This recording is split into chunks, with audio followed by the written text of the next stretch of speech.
Ramogi thuolo machielo kendo mwaro kini machiegni weche manyien mago imore magin weche manyien miyudo kakoro sani ratilo rumo gi Victor Juma kod wende mabende nochakni gi nyawadwa Khalid Okeyo kendo koro kelo achiel kachiel nyaka oimore. Kabende tarik 8 dwe no mar 5 2022 chieng' mabende wadhialo odiochieng' joma mine.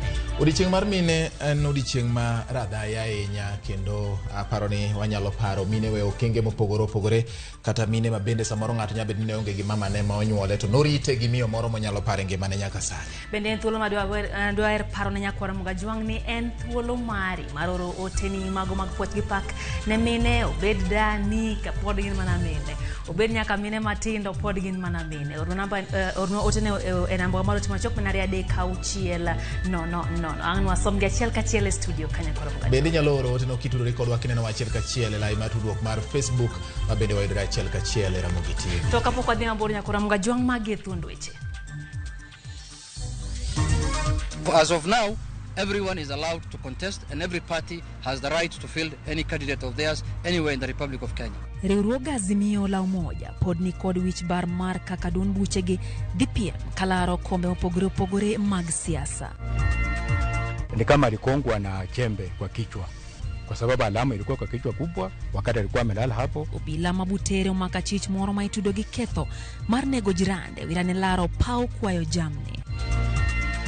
Mine gin joma tiyo matek, mine gin jomogen, mine gin jok ma jochir kendo gin jok motegno ginyalo kale weche matek. Oganda jo Kenya riwore gi piny ngima hingo odiochieng' dhialo joma mine.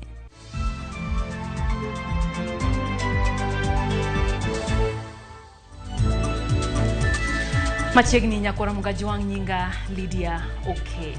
Nyinga en George Bati jaloko marwa kuom thulni duto iluongo ni Belinda Adhiambo. Wachaogi mag motudre kod wechego mag siasa kama jaod bura ma Westlands Tim Wanyonyi gikone dok siro kombe mar od burano gi otiko maduond burano mar ODM. Ma en bang' winjruok bedo e kinde gi Michael Gumo mayande osebedo ka kwedo kang' mar riwruok mar Azimio la Umoja One Kenya chiwo otiko manyalo odiane Wanyonyi. Nyaka sani pod nitiere wich bare chenro mar laro kombe mag siasa e riwruok mar Azimio la Umoja One Kenya. Kakimiyo waler gi jafombo marwa Judith Omondi. Gikone to koro jaod bura ma Westlands Tim Wanyonyi dok siro kombe gi otiko mar ODM e kar od burano. Ma bang' chopo e winjruok kod jalo mane ochung' kod otiko mar ODM e yiero madundo Michael Gumo. After negotiations within Gikone to koro jaod la Umoja One Kenya coalition, it was decided that he goes back and runs in his constituency in Westlands. This has been done very amicably and all of us are happy. We know very well that this ODM is the strongest party in Nairobi and we must maintain our position. Michael Gumo mane otero bura mag welo ma Westlands e nyim doho koro olero ni oyie mar siro ma en jaod bura ma sani e laro komno bang' lalruok gi kuku mar Azimio la Umoja One Kenya. The ODM party has done consultations chaired by the party leader, the Right Honorable Raila Amolo Odinga, and Mr. Michael Gumo has accepted to step down in favor of Honorable Tim Wanyonyi. We all one family under Azimio. Our aim is to get the presidency, Raila Odinga, as our next president of Kenya. So this was not an in-fight, it was just a matter of clarification. Riwruok mar Azimio la Umoja One Kenya ne oriko timo winjruok mar pogo lemo mana e county ma Nairobi. In exceptional cases like Nairobi, where ODM and Jubilee had agreed on how to share positions within Nairobi, from the MCA position to members of parliament to senators to governors, only that is the only zoning that I'm aware of now. But if there is any other agreement within the coalition, we will share with you people. But as of now, everyone is allowed to contest and every party has the right to field any candidate of theirs anywhere in the Republic of Kenya. Komb Governor Naomi Polikapigathe mar duond bura mar Jubilee, Jalupi Gathe nen Philip Kaloki mar Wiper, Senator Edwin Sifuna mar ODM, ka jaod bura Esther Passaris mar ODM ne dok siro kom makosani. Kata bed ni winjruok osetime county ma Nairobi, counties mamoko kaka Mombasa pod nitie ywaruok ka Mike Sonko pod ochung' kar tiende mar laro komb Governor gi otiko mar Wiper. Abdul Swamad Nasir bende oramogi otiko mar ODM. E kaunti ma Siaya, Nicholas Gumbo ochung' kod otiko mar UDM, e kinde ma James Orengo ni kod otiko mar ODM. Midhiero bende ni e kaunti ma Kisumu, kama Jack Ranguma dhi laro kom mar gavana gi otiko mar MDG, ka Peter Anyang' Nyong'o dhi e debe gi ODM. Magi duto gin duond buche manie riwruok mar Azimio la Umoja One Kenya. Jagoro mar Azimio la Umoja One Kenya, Junet Mohamed, okoni oganda nyaka koro mi komiti manyicha oyier thuolo mar yango jalno mabiro bedo jalup mar ogai mar ODM e yiero maduong' mar higani. Our party leader and our presidential candidate, in consultation with the Azimio Council, has formed a panel of eminent persons consisting of 7 people. How they will do their work is up to them. Who will appear before them and who will not appear before them is up to them. My view is, let's give them time to deliver their report. Judith Omondi, Ramogi TV. Podwane weche mag siasa nyako Ramogi. Jatend Wiper Kalonzo Musyoka okone jatend Azimio la Umoja One Kenya Alliance Raila Odinga ni oyuwinji wako ganda jo Wakamba kendo kete kaka jalupne. Kalonzo manolo segwenge mag wote wacho ni en wuono ikore maneno ni Raila yudo lemo ma jatend piny Kenya kendo singo ni oganda jo dhod Kamba ochung' kode motegno.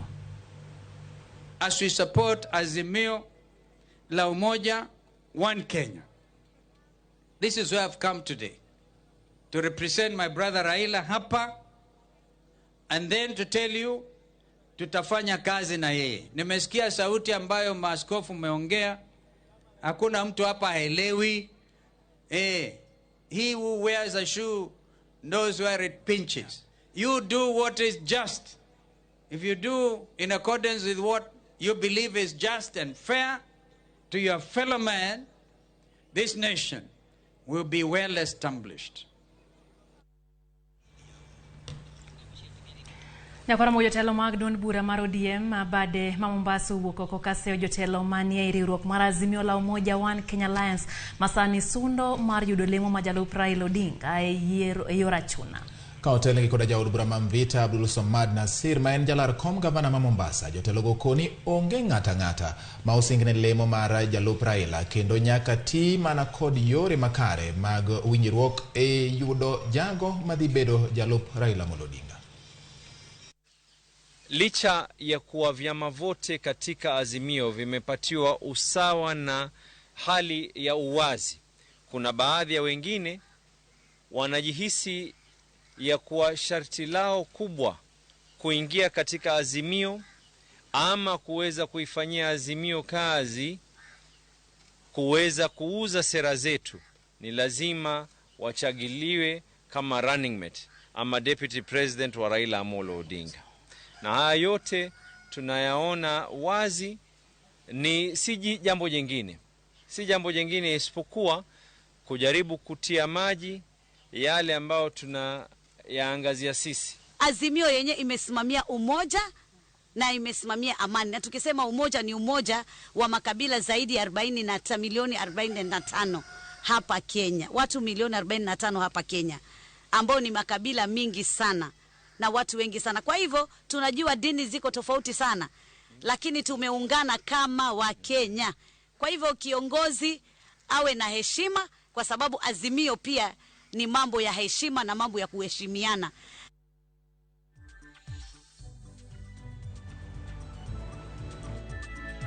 Marwa mokwongo e weche manyien mago imore kama bende wadani mondo waluome moko kuom milome kata ote misende konwa mayango nin kodwa e weche manyien mago imore Ramogi TV.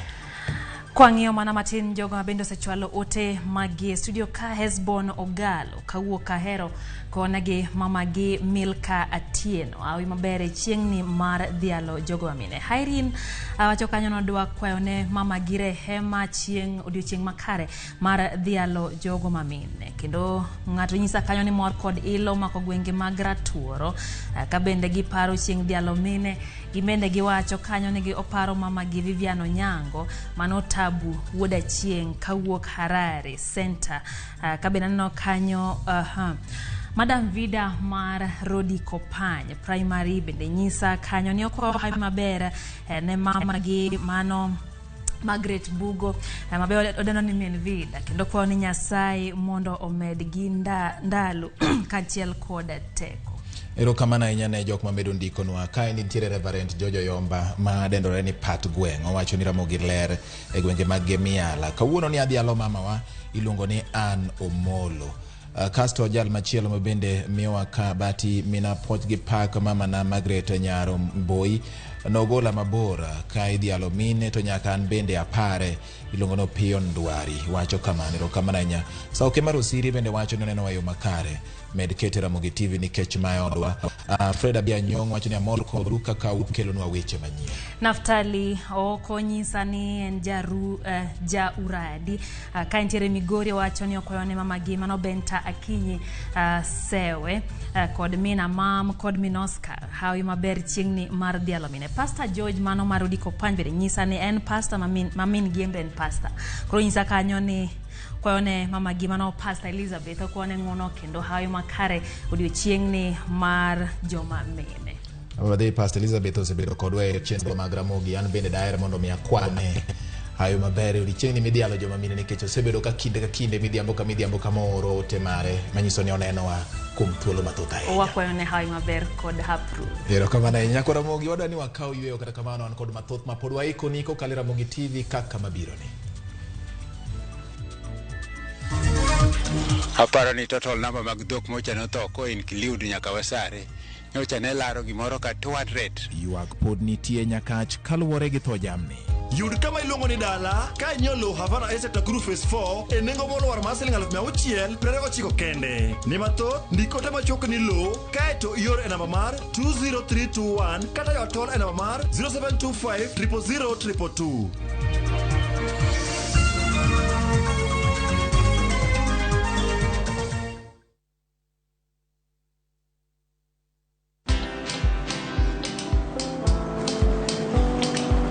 Niaje? Ni kama unashangaa kwa nini naangalia simu with so much focus eh? Usishangae sana. Nimekuwa ndani ya story kabisa. Ni kama ile hali ya juzi. Ni kama nilikuwa hapo iki happen. And when this new market was being opened, ni kama nilikuwa hapo tu. Hata vile local tourists for a special rate at the coast, I was there. And when this new road was being commissioned, I was right there. Na hata wewe, unaweza kuwa ndani ya story wherever you are. Just download Citizen Digital. Stay informed on all the news and events as they happen across the country, the continent, and the world at large. Download Citizen Digital, Kenya's #1 news app.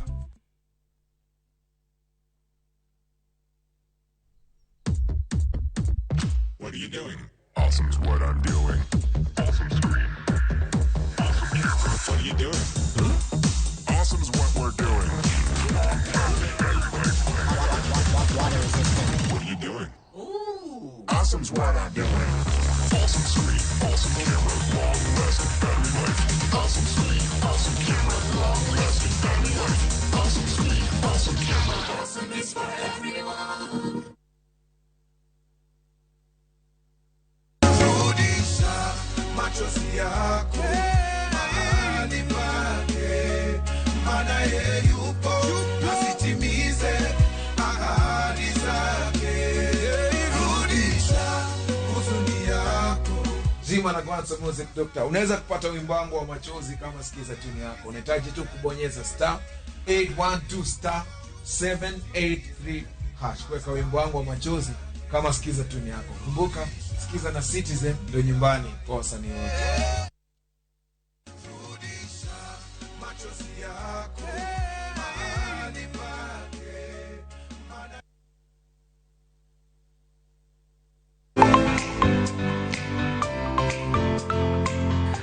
Gunde ng'eny nikech imedo fweny gi piny maru. Interest no kod neno gik moko kaka di YouTube, TV, jogoro moko be kanyalo kaka igoro. Wantiere koda sunga kaluwore koda kit pok mantiere e aluora marwa. Ji oseng'e value mar tijwa. Chon ji ne paro ni law mowuok oko ber bolo law motwang' ka.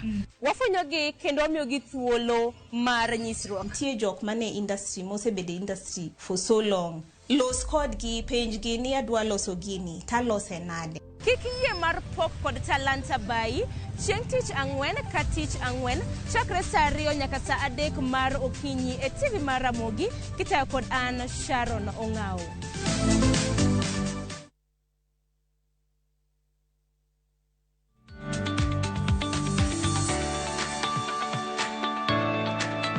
Nyakwar Ramogi Ajwang, nyinga en Alice Aluoch. Achung kadwa golo kondo ne mine mosechung matek kamiyo mier bedo motegno e yor Nyasaye, ka gitero nyithindo e yor Nyasaye kendo gipuonjo nyithindo weche mag Nyasaye. Kendo achung bende kadwa golo kondo ne mine mosechung kendgi kata obedo ni joutegi onge, ka girito nyithindo e yo makare kendo gineno ni nyithindo osomo kendo nyithindo oyudo gima nyalo chamo. Kawuono kaka wadhialo chieng' mine, achung gi mine mosechung matek kendo awacho ni Nyasaye mondo gwedh minego mondo med dhi nyime maber.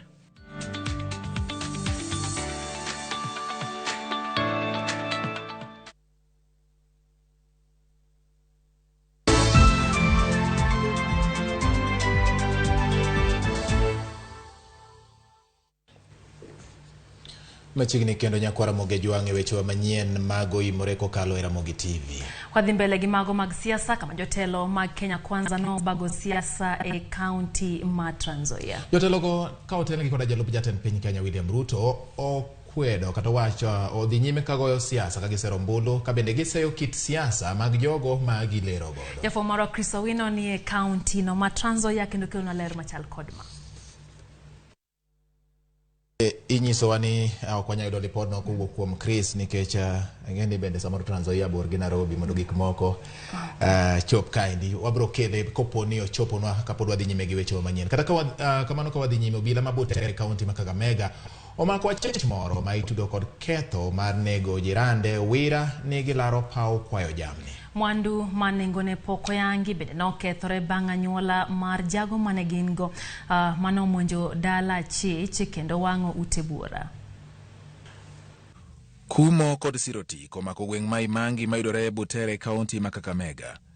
Ka gwenyruok e paro e wi kar kwath e kind jirende ariyo ma osebedo kodak gi kwe kuom higni buora okelo tho. Achiel kuom jirende go ne opor kuom nyawadgi gi rapur bang' yude ka okwadie kelo magisebedo ka giyuare ma ohinye marach kendo bang'e to ne owito ngimane nikech hinyruok mane oyudo. Kuna mbuzi moja alipatikana imefungwa kwa shamba. Na kwa sababu ni kitu washaambiwa washakanywa, huyu kijana ambaye alikuwa hapa na mfanyakazi wakaona ni vyema wachukue ile mbuzi wafanye nini? Wamleta hapa kama exhibit ya kwamba wameipata kwa shamba. So wenye mbuzi kuja kukelea mbuzi hawakufuata procedure kuja kukelea mbuzi. Walikuja ni kama wamekuja vita. Ni kama alikongwa na chembe kwa kichwa. Kwa sababu alama ilikuwa kwa kichwa kubwa, wakati alikuwa amelala hapo, mimi nilifika hapo, lakini katika harakati ya sisi ni wa familia nilitolewa haraka hata mimi ningewawa hapa. Jogweng' mane ni kod mirima marach komakore kod familia mar jago manonegino ne owang'o udi mar Roma Beach kanyakla kod nyamburko ariyo mag achejno kaka yo mar chulo kuoro. Sami alikuja kudai mbuzi yake ilikuwa imechukuliwa na huyu kwa ajili ilipatikana kwa shamba ikilishwa huko. Katika ile hali ya kuleta kufurugana ni kama waliweza kupigana kidogo hapo. Ikasemekana huyu Sami amekata huyo mwingine kidole. Sasa naye huyu mwingine akakimbia kwa nyumba ndio akaleta jembe. Jalup County Commissioner Mabutere Ibrahim Hassan oyango ni achijno osemaki kendo sani ogeng'ne tisendo bila Mabutere mondo dadhoge ka obila medo dhi nyime gi nonro kapok ochwale e doho. George Bati, Ramogi TV. Bang' yangore ni kwiri ema nego jamni ahinya to dhok e sub-county manyakache county no ma Kisumu. Jopith koro nyiso luoro ni mar kwan jamni matho pod medo manadhi malo. Jafombo marwa e kaunti ma Kisumu James Okoth lero no mathoth. Jalup ruoth marwa Sare sub-location Thomas Owiti dhok matho kwan gi medo mana idho kochakre juma mokalo kendo gie sani lal makamano medo mana medore. Dhok micha ne otho e Wasare ka karibu dhok masani endi aparo ni gin gimoro malaro dhok 70 gi wiye. Ne githo chieng'no to kendo moko bende osebedo ka tho bang'e no. Kata obedo ni masira makamano pod ong'ong'o wang'e ni jopith, chunygi pok otho gi pith mak mana ni koro ginyiso luoro momako gi e alworano ka yuto gi bende koro nok mokalo. To nwachako kwath gi area mar Wasare piny mwalo nam kamoro iluongo ni nam. Bang'e kanyo ere mane koth ochwe dichiel to kanwa dok mane nam opong' to dhok kanoduogo to dhok notho. To chak mar ariyo kendo dhok ochako duogo tho. Koro wachech ni en sum ma dhano moketo ne dhiang'. To koro wan gi luoro kaka wan joma kwayo dhok, nikech joma ondikowa kwatero dhiang' ka dhiang' tho, manyiso ni kata wan wadhi koso tich. Jakwath njo kawo dhok ariyo dhi go mwalo, to ariyo kaduogo to tho. Koro wan gi luoro ni ok wanyal pidho jamni mandalo malum onge to jamni koro onge kama nyalo chieme nikech mwalo kucho ma be wakwaye. Ka lum onge to mwalo kucho ma be wakwaye, to joka chal gi maolo gasia moro e lum mondo mi kik jomalo koni dok kocha. Kariwore gi area mamoko, aparo ni total number mag dhok mocha notho ko include nyaka Wasare. Nyocha ne laro gimoro ka 200. Bang'e no moko bende noduogo tho achiel. Ma omiyo namba koro ne kaka chopo kawuono nyalo bedo gimoro ka dhok 200. Ma mano in terms of money en gimoro malaro mana 2 million and over. Kwayo margi en achiel. Wadwa ni sirikal okonywa timo nonro gi kony moro ka ginyalo konyowa mondo wang'e ng'a oketo nyabedo noketo sumno. Tij kwath no en tich mokwato dhiang' kotho to mano koro gimodhi kwayo onge. Koro dwa gombi ni sirikal marwa gi jotelo magwa konywa timo nonro mondo mi wang'e ka dhani moketo sum manyalo negonwa jamni mwan go to magi gik makonyowa. Joma nigi dhok kaachiel gi jogo makwayo nigi ong'iso luoro gi kendo kwayo sirikal mondo otim nonro mapiyo mondo otiek midhiero ni. James Okoth, Ramogi TV. Nyakwara mugwedhi nyaka kaunti no ma Homa Bay. E kaunti ma Homa Bay nyakwara mugeni kuom higni mathoth, dho wath ma Homa Bay ma bende otis nying ni Paya osebedo ka konyo jopiny e chenro mag dongruok mopogore opogore kaluwore ni meli mane gowe gi mwandu mawuok e pinje maoko kata pinje malibamba ka mwandu moko bende ne igolo e Payano ka itero e pinje mamoko. Kata kamano mukruok mare sani kelo luoro mokalo ne jopiny kod johala ma ogeno yuto margi e Payano. Jafwambo warwa e gwenge ma Homa Bay Alia Beach miyowa sigana ma otenore koda kethruok mar dho wadhno. Paya ma Homa Bay en kama jopiny kaachiel kod welo mawuok e gwenge mamoko thoro timo e limbe ka gidhi neno nam lolwe ka gisuore kod yiedhi ka moko bende dhi kanyo mar go pichni kaka rapar ka ok gidewo chal mar Payano gi sani makoro osienyore kendo medo bedo marach piny maru. En kama kata loche madongo ne donje katero kite ma itiyogo e loso mwandu mopogore e piny Uganda ka pong' mar nam lolwe higni 2 mokalo bende ne omedo muke. Ochakore kane jo Uganda moko ne kelo kidi moko mane itero Uganda, soapstone mineno kachaka. Then ne gibiro gi loche mane okalo weight mane miyo kane koro sienyore. Then bang'e koth mochwe 2020 mar corona ochako omedo pi ma the volume mar pi nodhi omedo kunyo bo Payani mokethore saidi. Elvis Amek osebedo kago picha kanyo kuom higni moinga 7 ka ogeto welo mathoro timo limbe Payano kendo lero chandruok ma senyruok mar Payano osekelo negi. An photographer. Koro bedo ne kaka an photographer ngeni ka joma dwa biro go picha kae. Kwa gibiro ka tingeni seche ma rach ka seche modwa sienyore kata kaka odwa pogore kae nikech thoth jo prefer mana wiye ka. Seche mopogore thoth jok bibiro go picha ka. Koro wakwayo the government at least mondo timne renovation mondo okoago. Jopiny matimo limbe Paya kanyo bende thoro bedo e chumbe manotigo e kinde mane gere kendo nitie ma oseresi ka gilware pi bang' lo sienyore ka gibedo e chumbe go. Bende nosienyore kama okelo ga problem nikech customer biro to samoro paro ni othany to kama wantie pi e choni mana kuche dho nam to ka ng'ato paro samoro othany koro kodhi ni tipo ka ng'ato osesienyore modhi koro chuno mani koro nyaka koro wakonye konyo ji madhi adek. Thoth jok ong'e ni ka tut to kendo bing ni ka pi osego piere boeka moginene koro ing'eni samoro ng'ato nyalo biro ka weni ka en mana kama otuo karo kia ni piere osesienyore koro kidhi bedo dhoge kanyo tipo mana ka lo ridore kodi milwar e pi. Kata odoko ni Payano osemukore ma odong' mana bugni lilo jopiny por ni kod luoro ni obiro medo kethore moloyo kaka en gi sani nikech loche madongo mag pi pod luwe ka gibiro tuomo pi e nam lolwe.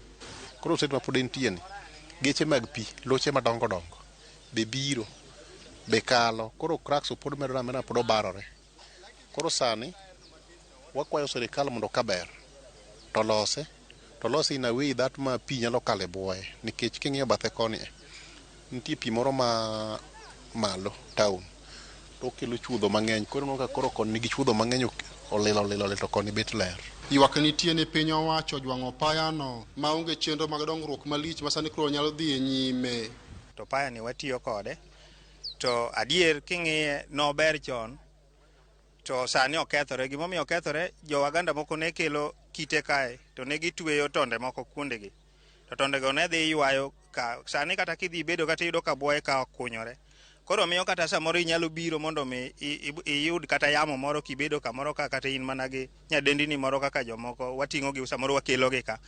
To okoni ni tera paya, to kitere paya to dakika matin iwinjo ni ng'ato osesienyore. Koro wakwayo government marwa ni kuyie to konynwa apaya ni, nikech wa bende gini ema miyowa chiemo, minewa be kobiro ka to gindong'e. To koro sani ok wanyal yudo thuolo mar kelo ng'ato ka, nikech ikele tiluora luora ni samoro mit ka duogo manyi ng'ama okele no kosienyore gi payani. Jowan rech ma osebedo ka kawo rech kuom yiedhi magowe paya kanyo wacho ni sienyruok mare sani koro miyo yiedhi go eko gowe dho wedhe mamoko. Kendo sani kaka jorech go kaendi gi injini koa e Suba onge, gidhi gigo e beach moro machielo, koro walawo rech mabor. Koro an gima neno e wach reru ni obiro mukore moneg mondwa kata yudhewa, nikech yudhewa wuotho ka godhiambo, mine waluoko kaendi e sa asaya, koro nyalo mukore ka ng'ato ok ong'eyo. Koro sani en higni moinga 7 ka paya ma Homa Bay omukore kendo pod odhi nyime gi mukore. En gima kelo luoro mapek mokalo ne jodak kaachiel kod johala mosebedo ka dhi nyime kod chenro mage mapile e paya kaendi. Kwayo margi en mondo piny owacho wuog oko kendo manye yore minyalo losgo paya ni mondo oduoge wang'e ka ne en e kinde mokalo. Ali Beach, Ramogi TV, Homa Bay. But ni wacho ni Trans Nzoia bor ne pok stoch jo Kenya Kwanza. Chris ne medo dhire kuok Trans Nzoia, koro gikone geno marwa koro chopo kare. Cheno ni koro wadwa ni mondo mi wayud weche manyien mowuok e gwenge mag Trans Nzoia kotenore gi Kenya Kwanza. Kama jotelo mag Kenya Kwanza no bago siasa e county no ma Trans Nzoia. Jotelo go ka otel gi koda jalup jatend piny William Ruto odhi nyime gi sero ombulu ka kisera margi ne seyo jotelo magilerogo. Bene giseyo kit siasa mar jogo magilerogo mana ka Chris Owino kuro leronwa.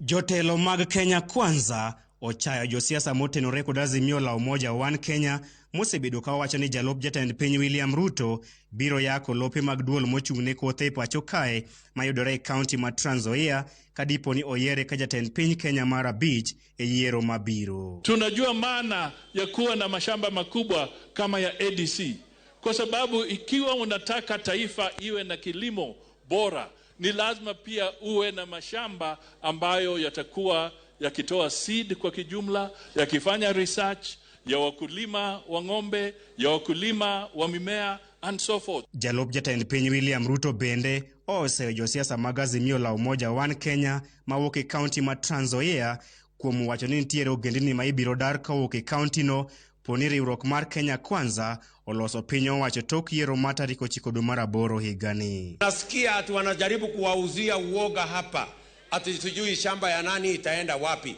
Waambie hawa wajinga waliisha Kenya na waoga waliisha Kenya. Kenya hii ni ya Wakenya wote. Serikali ya Kenya Kwanza ikiingia na Ruto ni kiongozi, ati watu watapoteza mashamba yao ama watu watanyang'anywa mashamba yao ama kabila zingine zitafurushwa, wewe koma hiyo porojo yako, kwa sababu serikali ya Kenya Kwanza haina hiyo agenda. Ruto mabende oten kod jotelo mamoko ma Kenya Kwanza kaka jatend duond bura mar Ford Kenya Moses Wetangula, jaod bura ma Gatundu South Moses Kuria kaachiel gi spika mar od bura mamalo Justin Muturi okwayo jodak ma Trans Nzoia mondo bi ogo ombulu ni jochung' mag Kenya Kwanza. Hii region yote lazima tusimame pamoja, because that is the only way tupigie William Samoei Ruto. Riwruok mar Kenya Kwanza bende okwa mondo bi odwok piny nengo gik pur pone gi kawo telo ma pacho kae. Kuli kuwapatia hakikisho ya kwamba ile Kenya ya zamani ya sisi kukaa hapa mbele kuambia nyinyi maneno kama nyinyi ni wapumbavu, hiyo Kenya imekusha. Mbolea ukishika serikali wekea sisi 1,800. Bei ya mahindi wekea sisi 3,500 for 3 years, we recover the losses na tukae kama watu. Kenya Kwanza chano timoromo market gimano e county Masamburu chieng' wuok tich. Uko tayari tuunde hii serikali pamoja? Chris Owino, Ramogi TV, Matunda. Kama serikali nataka 3,000 au 10,000 kujenga special economic zone wako tayari kupeana kwa serikali. Lakini record ionyesha serikali imetoa hii from the public land. Ywaruok podo kwako chenro mar uso lop miwani. Yud kama ilongo ni dala, ka nyolo Havana Estate Nakuru Phase 4, enengo molo war masiling 600, prerego chiko kende. Ndiko tema choko ni lo, kaeto iyor enamba mar 20321, kata yotol enamba mar 0725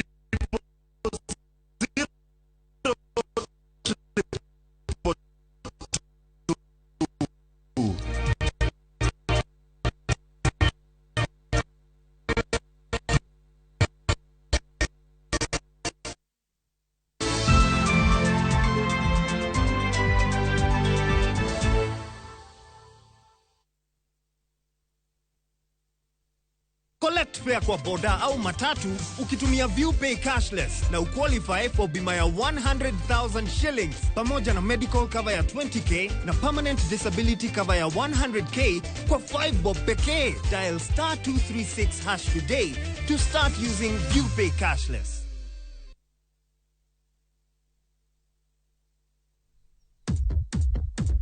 What are you doing? Awesome's what I'm doing. Awesome screen. What are you doing? Awesome's what we're doing.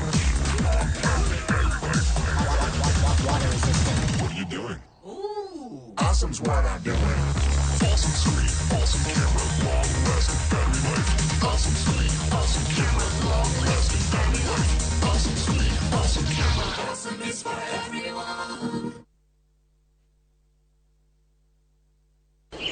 Mimi hanaketi hapa naangalia shida na betia duniani.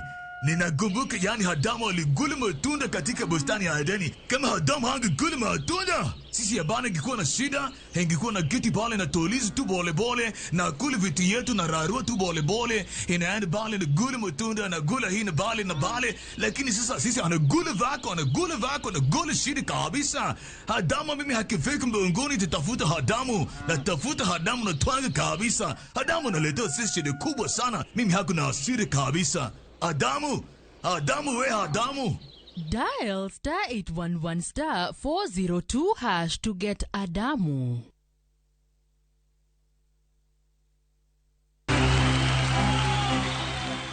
En kinde machielo mar ng'eyo ute fwambo kod keyo mosenyiso tich maber tijegi kalore kod Communications Authority. En kinde mar chiwo mich mar Kuza Award mabiro timore dwe mar 5 higani. Thoro wach mar higani en ting'o malo rang'iny mar bedo lendo nyaka e rang'iny mamalo. Kaka Royal Media Services wasebedo ng'alo manyime e loyo mich mar Kuza Award kalore kod chenro mago mabeyo mopogore opogore. Wakuike jawinjo marwa wageno mondo go kura ne Ramogi TV e Kuza Award mar People's Choice kaka TV station ma ihero. Mondo go kura ne Ramogi TV ndikote machoke ni Kuza kasto ior e namba mar 15601 bang'e to dwok penjo mopenji nono maonge chudo moro amora. Goyo kura biro rumo tarik 8 dwe mar 5 higani. Erokamano kuom goyo kura ne Ramogi TV.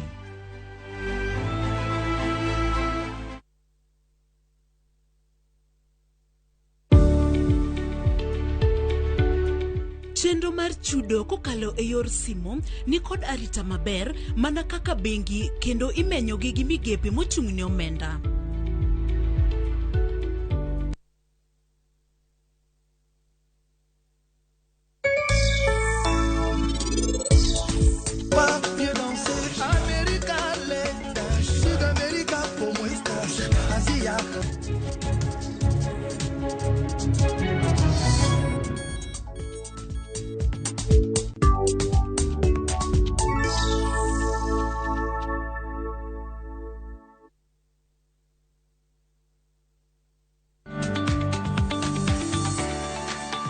Erokamano kuom ya thuolo odiochieng' ma kawuono tarik 8 dwe mar 5 mwaluongo ni odiochieng' mar mine.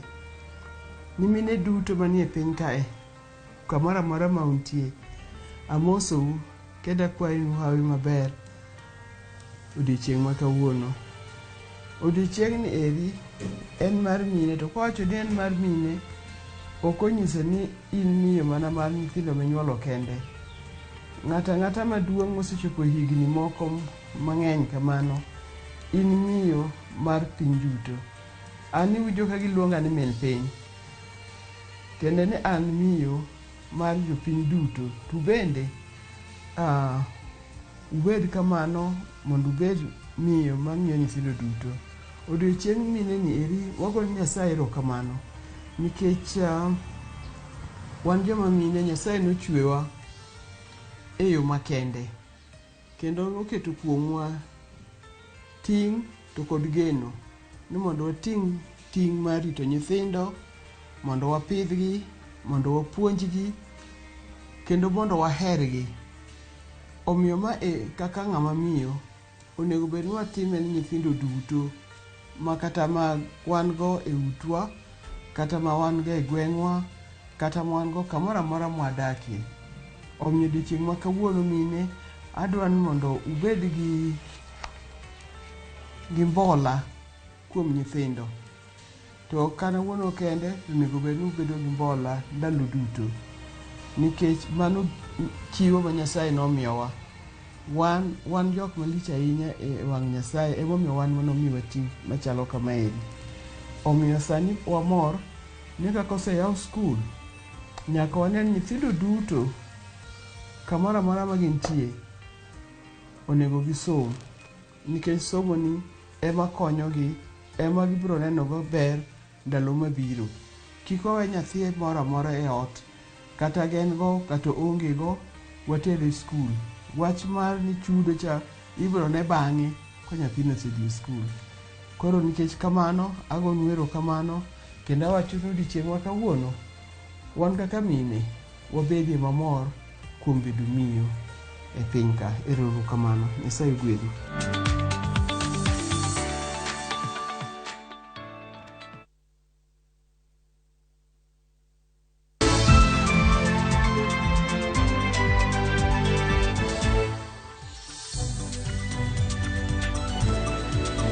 Machiegni kendo nyakwara Ramogi weche manyien mag oyiro morema tielo mar adek bang' wuok e yweyo machuok.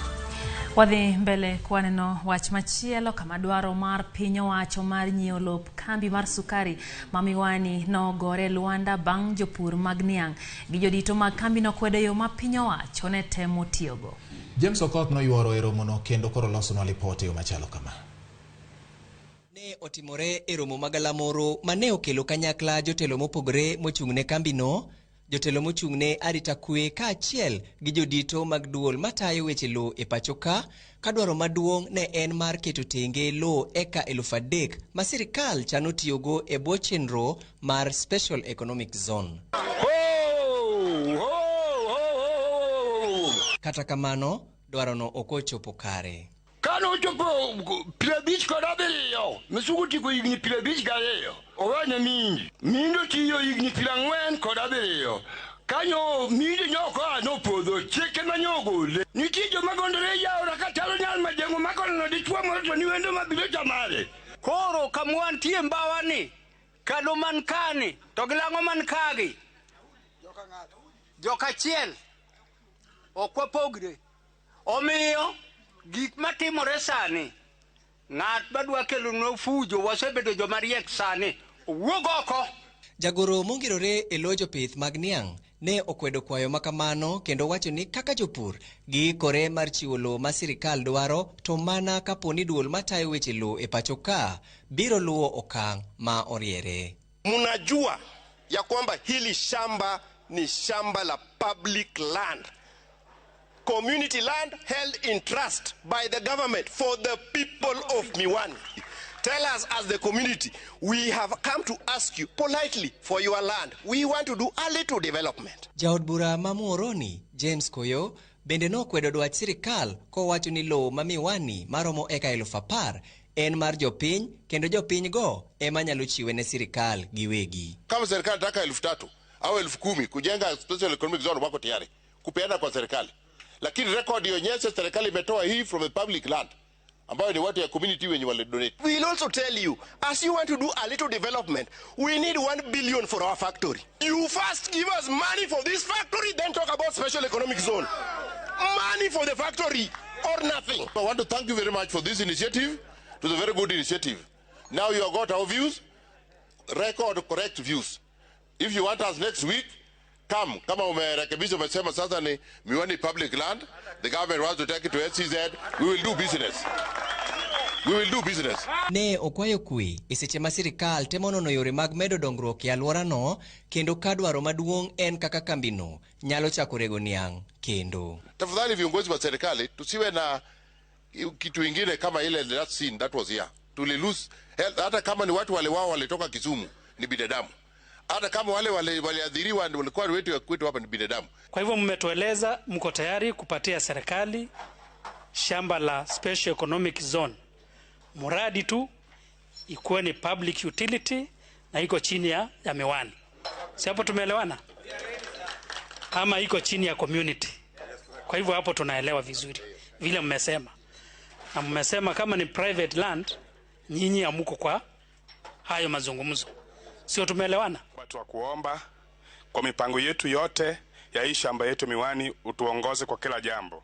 Duol matayo weche lo e pacho ka omima na ting' achiel kende mariango jopiny kaka weg loni eka bang'e to jopiny gi wegi ema biro miyo sirikal lo eka 3,000 kaka yo mar siro chenro mag special economic zone e alworani. James Okoth, Ramogi TV. Nyake kaunti no Mabaringo kwang'yo mag mutudre kod wechego mag somo kama maromo sikunde 4 lore kaunti Mabaringo bang' jokuoge mag jamne chielo monego japuonj more gwengego gino makoro miyo piny owacho ogolo chik mar loro moko kuom sikunde nikech kethruok mar arita kwe. Ndalo manok kende bang' ka sikunde nyocho yaw ne tam mokwongo higani. Sikunde 4 sani oselor Baringo kaluwore gi monj mitimo koda kweth jokuoge mag jamni mosekonore kono kendo kelo achiedh nade ne jopiny. Jogweng' odak gi luoro bang' arifego nego japuonj moro kendo yombo gi jamni maloyo 200. Kata obedo ni piny owacho osebedo ka jiwo arita kono, jodak e gweng' ma Kenyach Mokio kod Marakwet ogolo ywak ni jokuo jamnigo sani geto jopuonj ka nyaka sani sikunde 6 oselor e gwenge mag Baringo North kod Baringo South. Tunalia kwa serikali kama awipato Kenya question mark. Saa hii hapa tunapoongea hakuna shule. Shule yetu hapa kuna nursery ilitoka Kibot. Kibot primary school is no longer because of security. Sasa hiyo shule tumeambisha hapa. Saa hii hakuna mtu. Kenyach primary school hakuna mtu. Kenyach secondary hakuna mtu. Kaluwore kod luoro mamiyo jopiny ochiko mana itgi ne muoch mar bunde. Joma mine wacho ni gilokore welo e miechgi ka thoth tijegi gitimo e tesend obila kendo gidok mana e mier ponono nitie gimochuno ka ojende matindo omanore gasere kaka yo mar beda kicha ne monj. Punde tu mkitoka hapa sisi pia tutatoka hapa kwa sababu security iko mbaya sana kwa hapa, so itabidi tu kama mmetoka pia nyinyi, sisi pia tutatoka na chakula yetu twende kule kwa station, twende tuishi kule in case of anything. Kama kuna mgeni yeyote anakuja, tunakuja nyumbani kumkaribisha, kwa sababu in any time hatujui mlio wa risasi itatokea wapi, hatuwezi tukajua. Jaod bura Mabaringo North William Cheptumo ohum gima omiyo piny owacho pok okawo okenge moromo mar rakruok kod jokuogego masani omiyo jopiny dhiero donjo kuomgi. Why has it become difficult? Mbona imekuwa ngumu kwa serikali ya Kenya waweze tu watupatie NBR ya kutosha? Nek makoro igatogo jopuonj nenore ka gima nyalo nyayo remo marach kind dhoudi modak kono, ka jatend migawo mar jotich Simon Chelugui osingo mar twak gi nyawadgi mar arita Fred Matiang'i mondo medo kenge mag jiwarita. Nimeona county commissioner juzi ametoa notice kwamba ile shule yalikuwa amefungwa yafunguliwe kama Kapkechir na wale wengine yafunguliwe, lakini bado watu wako na hofu. Mimi nitamzungumza na mwenzangu Mheshimiwa Waziri wa Ulinzi Mheshimiwa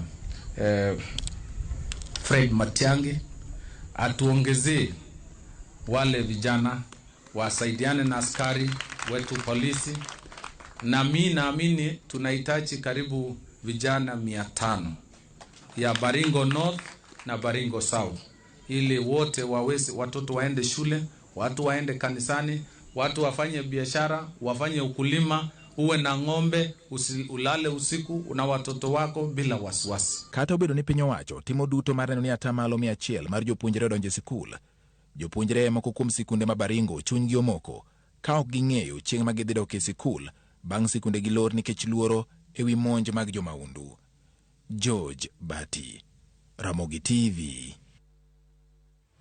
Owuok Baringo nyakwa Ramogi, kendo koro wadang'io weche motenore koda pur mar niang'. Niang' en achiel kuom mwandu mag puodho mane omedore higa mokalo. Kata obedo ni migao mar pur oyudo ng'ikruok kaluwore kod tin mar koth. Kaluwore kod duol mochung' ne golo kwan e lowo piny owacho, KNBS wacho ni niang' mane jopur notere kembe higa mokalo nomedore kod 14.7. Mana kaka Edwin Okoth leronwa, kata bed ni pur mar niang' ne omedore kamano, midhiero no to pod medo mana neno e ohala mar sukari. Thank you very much everyone for the opportunity. Kaluwore kod kwan manogol kod bad migao matimo nonro mag kwano ne piny owacho KNBS, jopur ne otero niang' maromo tan milion 7.8 higa mokalo, ka opim kod tan milion 6.8 mane otere kembe marego niang' higa mar 2020. Mano koro en kwan mamalo mogik mag kembe mag niang' osebet ka yudo higa ka higa kuom higni 5 mosekalo. KNBS wacho ni niang' ne otimo maber, kata bed ni kit pith mamoko kaka majand chai kod kahawa ma bende jopur thoro puro mondo many godo omenda ne olwar kod chiegni 10% e thuolo mar higa achielno. Pur mar bando ma bende en achiel kuom chiemo mathoth oganda mathur ka chamo bende ne ok otimo maber, kama gunde milion 36.7 kende mane oyudore ka opim kod gunde milion 42.1 mane oyudi higa mar 2020. Kata bed ni pur mar niang' ne omedore kamano, jopur osebet ka ywak ni nengo ma ichulogi ka gitero niang' kod kinde ma gitieko kapok ochulgi osemedo gi midhiero mar omenda manyalo jiro pur mar niang'. Kembe marego niang' bende wachore ni pok ochulo moko kuom jopur manotero niengegi chiegni higni 2 mokalo. Ywak bende osebed ni sukari mawuok e pinje maoko osebet ka donjo e piny Kenya kokalo e fuoge mantiere kiew, ahinya te gwenge ma Marsabit, Mandera, Busia, Migori kod dho wadh nam maduong' man Mombasa. Sukari moa oko kaka mago lwaro nengo mag mwanduno e thurka, kendo ketho chiro ne sukari malos kowuok e kembe ma pachoka mathoro bet kod midhiero mar omenda kinde ka kinde. Migao mar pur ema ne ok obet kod dongruok kaluwore kod kwan manogol kod KNBS, ma bende ne oyango ni ochumi mar Kenya ne odongore kod 7.5% e higa mokalo.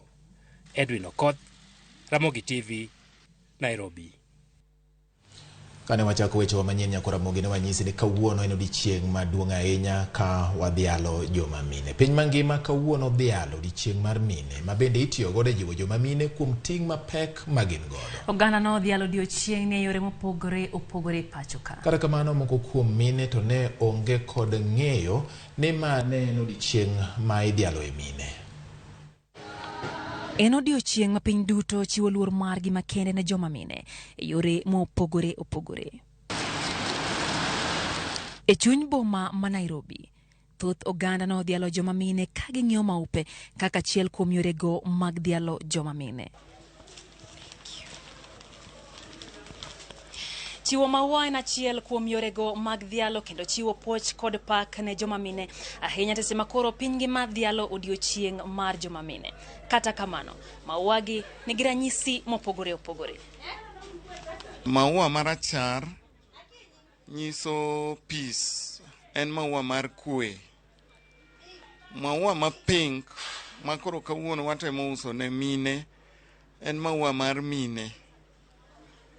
To maua ma yellow en maua mariwo ji, tiende ni en maua ma inyalo tigo e occasions mopogore opogore. Kata kamano, moko kuom mine to noyiero dhialore kendgi giwegi ka ok girito yudo maua koya kuom jomoko. I'm buying myself flowers. This was gonna get me in trouble. Being married to a Kikuyu guy, we don't do flowers. E kar dak ma Kibira, Thoth mineno jiwo mon wetegi mondo wuog oko mar manyo kuondegi mag yuto ma ok girito yudo kony moya kuonde moko ma bende ok bi mayot. Mine ma obedo ma ok loki ni wuoguru oko mondo uloki nikech sami loko ohala ibiro yudo gimoro kendo midonjo godo e ot. Nyithindo ok bi nindo kech, nyithindo ok bi koso dhi sikul. Joma tiyo matek, mine gin jomogen, mine gin jok ma joshir. Nataka tu waambie wamama, hiyo ni siku muhimu sana, lakini ukosefu ya mapato ndio inaleta hivi. Utaona hakuna hata mwenye amekuja kuniambia leo ni Mother Day, hakuna, ni ukosefu ya pesa. Mama ber nikech gipuonjowa gik mang'eny, aretinwa nyaka duong'wa, emomiyo waherogi ahinya kaka mama.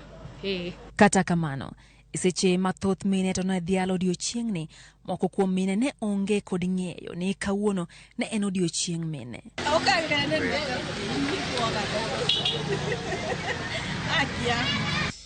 Kuom janyuol ni odiochieng' ma kawuono onge appreciation moro moyudo kata kuom nyathine kata kuom ng'awa. Kata kamano an kaka jaus maua appreciate gi. Kopo ni nitie ng'ama ok oyudo maua to kale dukana ka abiro miye maua. Ma en jaohala mar lep joma mine e kar dak ma Kibera. Olero ni ohala osedok piny mokalo ahinya to kaluwore gi pek mar ngima ne oganda jo Kenya. Wach ma bende osir kod mine mamoko matimo ohilni mopogore opogore e kar dak ma Kibera. Siku ya mama itabidi avumilie kwa sababu maisha ni ngumu, hata baba ndio tunafaa tukununulie hiyo vitu, lakini sasa hata sisi tumelemewa. Sasa sai sijauza hata nguo moja, hata mafuta peke yake ya kujipaka. Sasa hiyo ninaelekea saa 9. Moko kuom joma chuo no dhialo joma mine ka gipuoyo gi kuom tich matek magisebedogo marito familia kendo nyiso telo makare. After kupewa ile gender equality wamepata courage na wame build inchi sana. Najua saa nyingine maneno inakuanga kidogo, lakini ukiexpress na maua inafikisha ujumbe. And I think it's important for all sons or daughters to appreciate their mothers because you won't have them forever. So if it's a time to appreciate them, it's now. Koya Ramogi TV wachiwo poch kod pak ne mine duto ahinya to mago mochiwore gero ganda kod piny mangima. Happy Mother's Day. Nyakora mwenye mana kone mine goduto mabindo chiwore gero piny ngima, gero piny Kenya kendo bende rito familia magi hayo maber e chieng'no mar dhialo mine. An bende okori weya kwene minwa hayo maber Lydia. Minwa ni iluongo ni ajo inyajo luala nyagi chali. Mabende ne tiyo mateko mondo kogwene tho mondo wayud chiemo makare. Bede gi del mane gichia maonge midhusi makakod kacha. Nyakwara Mogi poch gi pak ne en kachiel koda mine mamoko duto te ma osechungo ganda e yo achiel kata machielo. Kabende dwach kawuono no kanyi Kwara Mogi opong' ka gi weche mag mine gi.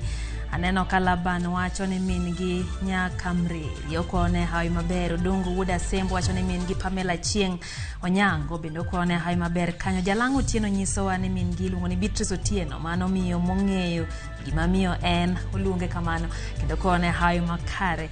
Kabende Rafiki Wuod Ligala bende kone mine duto hayo maber odiochieng' ma kawuono. Wuod George wacho kanyo ni en bode kone mine ka intiere Kayole Matopeni hayo makare. Kabende Josephat Wuod Ligala Kochieng kone Jaude Evelyn Opondo dagi Nyachengo Viviana Chieng mama ge Lucia Tieno kod Jo Ligala Kabiero hayo maber odiochieng' mar mine. Antie gi jafwambo wadwa Chris mar Kisumu wacho ni mano James ma Kisumu wacho ni mondo miwaparne kendo wakwaha maber ne min giluongo ni Clarissa Dhiambo nitiere game kathomo Ulamba sub location en bende oyudi poch gi pak kum nyuolo jafwambo. Hayo maber bende ne mine duto te ma pacho kae mano James Okoth iluongo ni ng'ato. Odongo Wuod Jasembo jangoma nyisa kanyo ni nitiere got bondo kendo Ramogi TV chope makaro kona mine hayo maber. Eric Gono bende wacho ni ento wach running mate machando chuny koro mine to bedo idhialo. Kabende Laban Okech wacho ni min gi kanyo okone hayo maber. Kagabi Junior wacho ni min gi mine duto oyuda puoch kod pak. Wakawa thuol ni madhi yo machok to kata kamano pod wantiere gi mago mabiro ahinya to e paw tuke kori woko dama.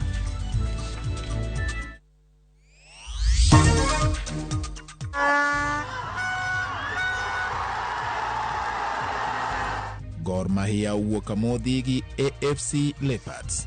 Yud kama iluongo ni dala ka inyolo Havana Exeter Group Phase 4 e nengo moluar mar $629 kende. Ni mathoth ndiko tema chok ni lo kaeto ior e namba mar 20321 kata yotol e namba mar 0725 000 222.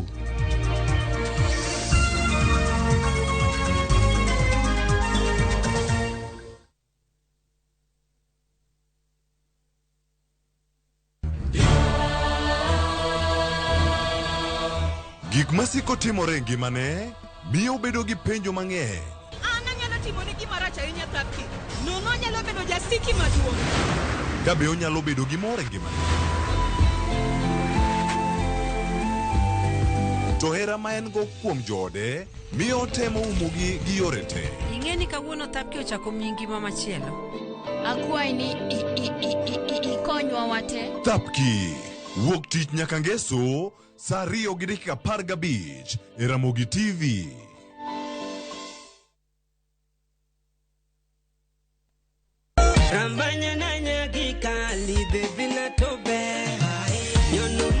Ang'o ma wayudo ka thum maliet oromo gi miel maliet?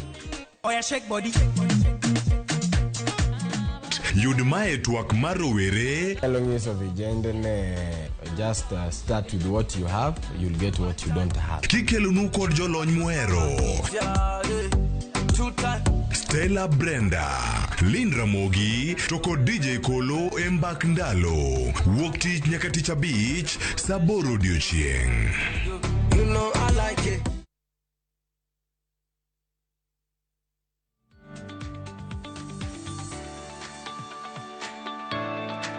Nyakora Mogajwang, ageno ni in makare kamora mora mabende intiere. En odiochieng' maber ahinya mabende wadhialo mine. Walongo ni Happy Mother's Day. Luonga ni Lin Ramogi Nyanyakat. Kamne dwa chako koda miyo puoch gi pak ne mine mabende walongo ni mond liete. Mabende osebet ka dagi nyithind kie ma kuom ndalo mathoth ahinya make sure ni gimiyo gi chiemo makende, gimiyo gi puonj makende kaachiel koda ute bende gin giwegi ginyalo dak e yono makare. Mar ariyo, dahero mar mondo miye puoch gi pak ne mine mabendo dak kendgi, walongo ni single mothers mabende ok mi kony mora mora koda chuo kata mana wuon nyithindo gieki gitiyo matek, bede ni go tongo, bede ni ini wuon igo tijno eno mar apiko mar mondo mi make sure ni nyithindi ok okoso gimora mora. Puoch gi pak. Mar adek, dahero mar mondo mi odhi ne wuone mabendo kawo okang'no eno mar joma mine, okawo ting' ma joma mine mabende gin giwegi gitimo tijno mano nego beni timo koda mine. Dibed ni jaudi nong'ielo rengo, dibed ni kata ni in wuon kaka ng'ama dichuo noweyi koda dhako, tiye maber kawo ting'no endo mag nyithindo kendi dak kodgi e yono makare. Erokamna inyamed mana kete kanyo endo Happy Mother's Day. To mogik, dahero oro otena mano endo mar puoch gi pak ne babana Yusuf Onyango Kumu. Happy Mother's Day, kabenda heri ahinya. Erokamana inya.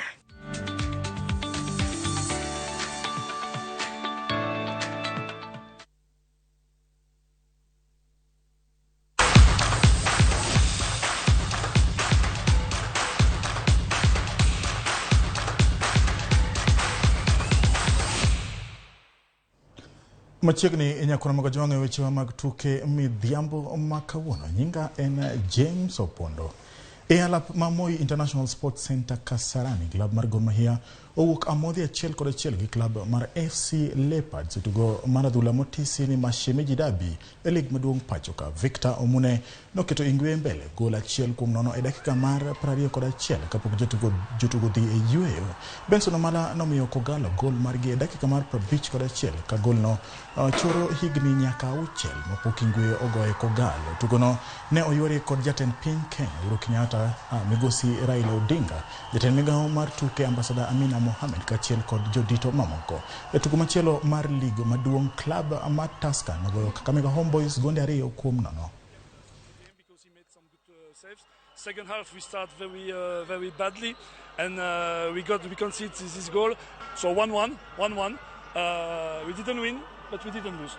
I hope in the future showing this kind of football, spectacular football, to come and fill the stadium, not only half or 3/4 like today.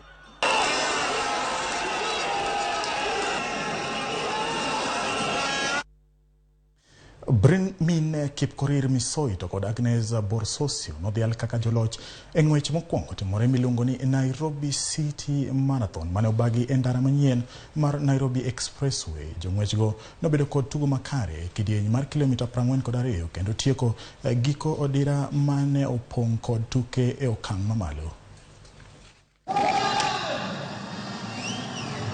Ma ne obedo tugo mokwongo timore e ndara manyien mar Nairobi Expressway, ndara mosetiek ger e chuny boma ma Nairobi. Ng'wejno ne ochakore ayanga e alap ma Nyayo National Stadium, ka ng'wejno noting'o kidienje kaka kilomita 5, kilomita 10, kilomita 21, kaachiel kod ng'we kinda mar kilomita 42. Ng'wejno ne ochan e yorno makare, ka jong'wech noyudo thuolo mar ringo e ndarano ma en kilomita 27 kendo miyo gi thuolo mar neno ber mar boma e seche gogo magiringo. Daniel Yator mane en jaloch e ng'weye mag Hamburg e higa mar 2015 notelo e chakruok mar ng'wech, ka chal mar kor lwasi nobedo kod lokruok e kilomita 12 mokwongo. Ma nomiyo Brimin e Kipkorir kawo thuolo mokwongo kiluwe kod Richard Rop. E kilomita mar 35, Kipkorir mane en jaloch mar Standard Chartered Marathon e higa mar 2017 to kod 2019 nojiwo i ng'wech kendo kawo thuolo mokwongo nyaka i giko ng'wech kuma ne otiyo kod seche 2, dakika 8 to kod nyiriri 30. Hisia ilikuwa natarajia kimbia pesa ya ng'ambo. Kidogo ilipata shida, sema wacha Eldoret City uende kujaribu. Sikumaliza vizuri, ilienda pa mahali 40 kilomita ile drop. Mwili ilikataa kabisa. Sema ilisikia kwa radio tarehe 8 hiyo race ya Nairobi City Marathon. Sema wacha leo ujaribu. E kidieny mar wakeini Agnes Borsosio nonyiso lony mare e ng'we kinda kanochako e thuolo mokwongo nyaka giko. Borsosio mane otieko e thuolo mar 2 e tuke mag Paris Marathon e higa mar 2017 noringo kuom seche 2, dakika 24 to kod nyiriri 45. Shailin Jepkorir notieko e thuolo mar 2 ka jatugo Sharon Jerop notieko e thuolo mar 3. Kwangu ninashauri wakimbiaji wenzangu wengine, especially upcomers, wachukue muda wasikimbie marathon mapema. Vincent Kiprotich to kod Irene Kimani nobedo joloch e ng'wech mar kilomita 21 e kidieny mar yowuoyi to kod wakeini Kalore. Kiprotich noringo kuom saa 1 dakika 44 ka Charles Yosei to kod Geoffrey Kipyegon notieko e thuolo mar 2 kod 3. Min od jatend Kenya Margaret Kenyatta noringo e ng'wech mar kilomita 5 kendo tieko e thuolo mokwongo koyudo sir koa kuom jatend Kenya Uhuru Kenyatta. This is the beginning of putting Kenya and our great city of Nairobi on the international map as a destination for one of the greatest marathons globally. Joloch e kidieny mar yowuoyi to kod wakeini e ng'wech mar kilomita 42 noyudo mich mar shillings milion 6, ka jogo bende mane oloyo e kilomita 21 noyudo mich mopogore. Oganda maromo 9,000 noyuoro e tugono. Bang' bago tuke mag Kipkeino e alap ma Moi International Sports Center Kasarani, jatend piny Kenya Uhuru Kenyatta olero ni Kenya koro nitiere e rang'iny mar bago tuke ng'wech mag International Athletics World Championship mabiro timore higa mar 2025. Uhuru Kenyatta nolero magi e tuke mag Keino kuma jo Kenya noyuore neno jong'wech masule mawuok e pacho ka to kod pinje maoko. We are here to celebrate that which is good and great in every single human being across the globe. I want to take this opportunity to thank our friends in the athletics world for choosing Kenya. We have now had the opportunity to host the under-18, the under-21, and we are truly hopeful that after successfully concluding this event, in 2025, Kenya will be the first African country to host the International Athletics World Championship. And this is our endeavor because this is without doubt home to the sports champions of the world.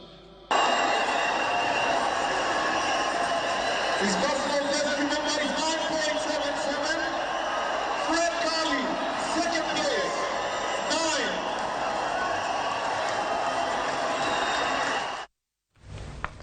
Toka odhi nyaka piny no mar Brazil, oyudo ni Sara Wangari oloyo midila mar silver e ng'wech mar mita 1000 kindwa Kenya e tukego madhi e nyime mag Deaflympics e piny mar Brazil. Wangari enoringo kuom dakika 38 kod nyiriri 26 ka thuolo mar adek no kaw kod Gracie Kendagoro manotieko e thuolo mar adek kendo loyo midila mar bronze. E tuke mag okapu kind yawuowi tim mar Kenya nogo kod tim mawuok e piny mar Israel points 80 kuom 30. Kenya ikore ne tuke mag finals tuke mag ng'wech mita 1500 4x400 e kind yawuowi kod wakeni kaachiel kod finals mag mita 1000. Ne wachano tieke thuolo mag namba 1, 2 kod 3.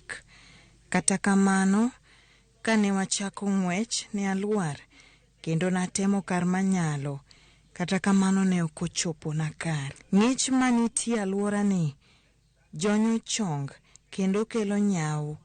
Kuom mano naniano ni nyaka ti matek wira ne an gi lek manadwa chopo momiyo nabiro ka.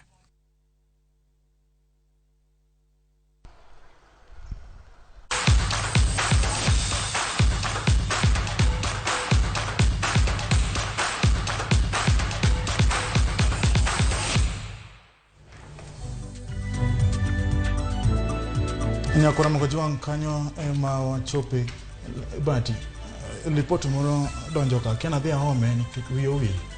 Oh, en mani loso gi sani. Donjo sani. Dhi on. Ome. Kabende podo homo report makamano jaloko mara mar Belinda Dhiambo. Wacho kanyo no kweyo hai maber ne men gi Beatrice Jagero kachiel kod Jennifer Jagero kantiere Kisumu Kiboswa. Kata bende jachung weche marwa Ken Muga nyiso wa kanyo ni mano Mikache, mano Mama Keila kod min gi Jena Kinyi kanyakla gi Dan Mare Peres Nyar Kajimbo oparo nyaka mar mare mana